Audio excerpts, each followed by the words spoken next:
Yo, what's up mga kaibigan? Nalina tayo magkwentuhan. Napag-usapan nga natin kanina na opisyal nang naganap ang trade sa pagitan ng Los Angeles Lakers at ng Brooklyn Nets kung saan napunta sa Lakers si Dorian Finney-Smith at Shake Milton kapalit si D'Angelo Russell, Max Lewis at 3 second round pick. At una pa lang nga ito sa mga galaw na plano ng Lakers at very obvious ito dahil wala silang binitawan na kahit isa sa 3 tradable first round picks nila. At kung titingnan nga natin ay binitawan nila si D'Lo, isang player na walang interes ang Chicago Bulls kung target man nga nila si Nikola Vucevic o Zach LaVine dahil may Lonzo Ball, Josh Giddey, Talen Horton-Tucker, Kobe White, Ayo Dosunmu at iba pang young guards na sila.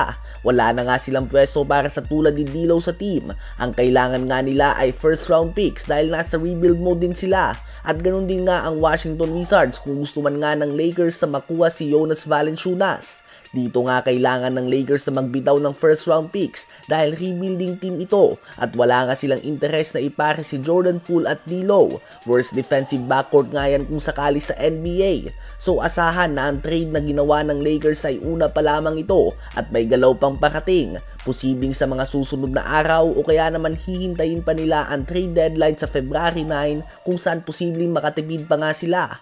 Bukod sa mga center na nabanggit natin ay available din ang tulad nila Jordan Clarkson, Bruce Brown, John Collins at Malcolm Brogdon sa trade market. But so far ay malaking steal nga ang ginawa ni Rob Pelinka at ng Lakers na makuha tulad ni Dorian Finney-Smith na walang binibitawan na first round pick at tanging si D'Lo na may expiring contract at tiyak na aalis lang naman sa off-season ang kinailangan nila na bitawan at si Max Lewis na hindi naman nila ginagamit. So props nga kay Rob Pelinka sa pagpukol ng trade na ito. Ano ba ang masasabi nyo tungkol dito? Pinulbos naman ng OKC Thunder ang Memphis Grizzlies sa score na 130-106. Si Shai Gilgeous-Alexander ay gumawa ng 35 points, 6 rebounds, 7 assists, and 4 blocks on 14 of 19 shooting sa field sa loob lamang ng 28 minutes of playing time.